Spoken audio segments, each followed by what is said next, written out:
Hi, how you doing? This is Ryan, and welcome back to the Gamertron Show. So, I need an excuse to play more Soulstice. This video is my excuse to play more Soulstice. But in all seriousness, so, you're interested in playing Soulstice, the third-person hack-and-slash character action-adventure video game. A game in the same genre, in the same vein of games like Devil May Cry, God of War, Bayonetta, etc. Whether you're someone that's new to this subgenre of video games or a seasoned veteran who's played them all, every once in a while we could all use a bit of a helping hand, and that's what I'm here to do. Granted, please bear with me, I've never made a video like this before, ever, so I'm sure to fumble here and there, but by all means, let me know where I do in the comment section down below. So, you want to get good at Soulstice. How do we accomplish this? Well, first off, this video is going to be split into two separate parts. The first half will focus on casual players who just want to beat the game, not really interested in unlocking absolutely everything or getting all the achievements. You just want to get from beginning to end without feeling like a total scrub. You want your gameplay to feel at least a little bit stylish and competent, which is a totally valid way to play. And the second half will focus on hardcore players, those of you who want to shoot for those diamond ranks, unlock Transcended and Chimera difficulty, 100% the game, platinum the game, get all the achievements. You've got a long, hard road ahead of you, but hopefully I can help make the journey just a wee bit easier. Let's begin. So, you want to get good at the basics of Soulstice. Now these tips are obvious and go without saying, but read the tutorials. When you encounter new enemies and unlock them in the codex, be sure to read their entries to learn about their weaknesses and strengths. Collect as many blue crystals as possible to get new upgrades for loot as often as possible. The stronger loot is, the more effective and devastating you will be in combat. But that's obvious stuff that I'm sure most of you, if not all of you, will pick up on. Let me introduce you to some mechanics and features that are just a bit more obscure. First off, there is absolutely no shame in utilizing the Gameplay Assists feature, which can be found in the Accessibility tab of the Settings menu. There you have options for Auto Combat, Auto Counter, and Auto Fields. Now I recommend using the Auto Counter and Auto Fields options if you're struggling with counter timing and managing your entropy fields. There's nothing wrong with wanting to get used to the melee combat, dodging, switching weapons, learning and creating combos, and building up your unity meter, getting comfortable with all of these mechanics before you ease yourself into the other mechanics. Because if you don't get a feel for and master the basics of combat and gameplay, well, you're going to struggle even more when you add in the more advanced mechanics and systems. So, I recommend if you're struggling with these mechanics to begin with, use Gameplay Assists, and once you feel confident enough, turn them off, and ease yourself into using and incorporating counters and manually managing your entropy fields. So,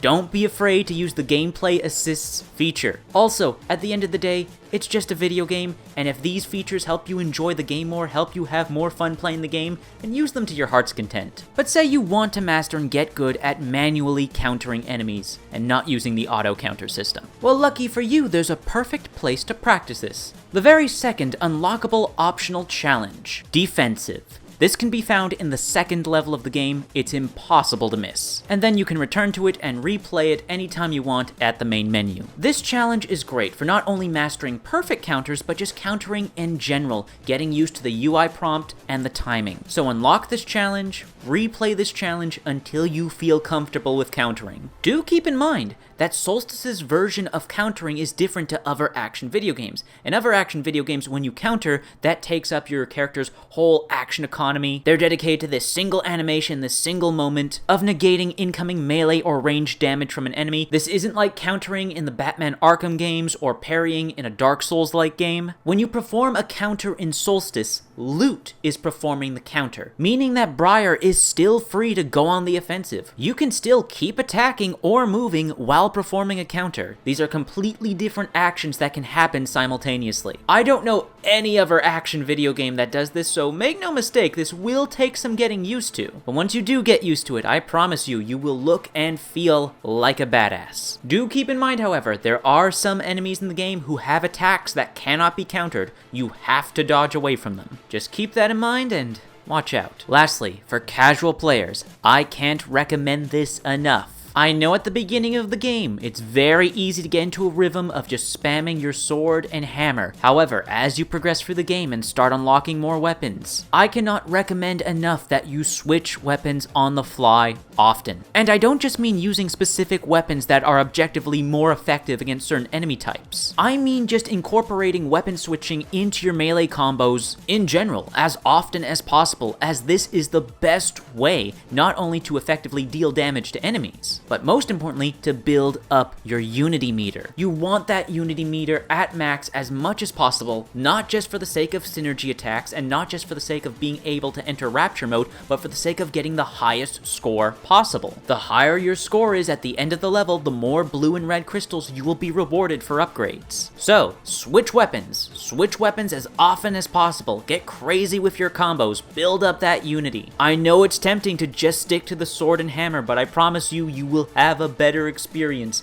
using all the weapons in your arsenal once you unlock them all. So, I hope everything I've said here will help out you casual players if you decide to pick up and play Soulstice, and please do, it's a wonderful video game, I love it so much and I need it to get a sequel.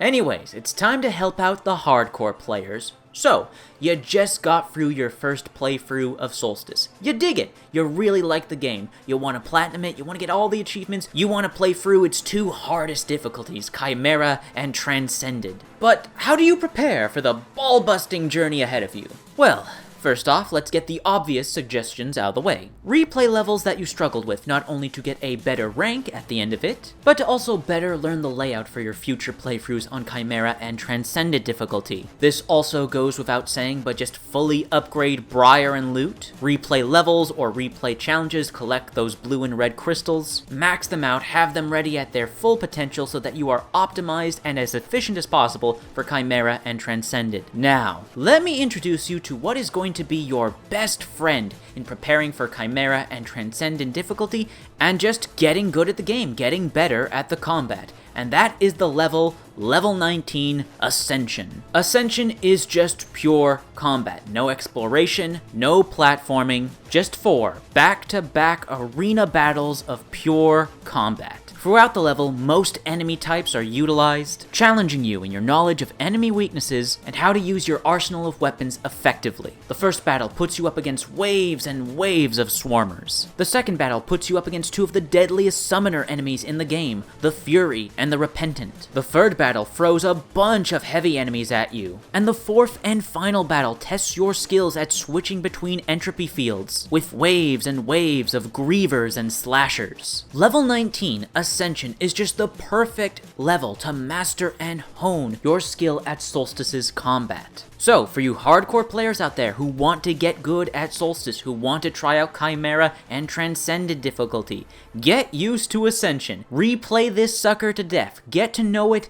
intimately. And if you can consistently, on each replay, get Diamond rank at the end of it, you're good to go. Finally, the greatest boon I can offer you hardcore players going into Chimera and Transcended difficulty. Do not be afraid to use and abuse the Fiery Zealot synergy attack. The Fiery Zealot synergy attack is easily the most powerful synergy attack. Hell, you know what? It's the most goddamn powerful attack in the whole game. It easily does even more damage than Rapture Mode and its finisher. Now, honestly, there's a high likelihood that this is going to get nerfed and patched in the future because the Fiery Zealot synergy attack is just that fucking powerful. So I apologize if this segment of the video becomes outdated and useless, but if you're watching this now, use the Fiery Zealot synergy attack while you can. Build up your unity and spam that shit. It will save your life in some of the harder fights. However, I can't guarantee you'll get a diamond rank at the end of the battle or at the end of the level if you spam that, so be forewarned. Use at your own discretion. Anyways, that's been a video. Thank you for watching. I hope this video was able to help you out and enjoy Soulstice just a little bit more, no matter what kind of player you are, casual or hardcore.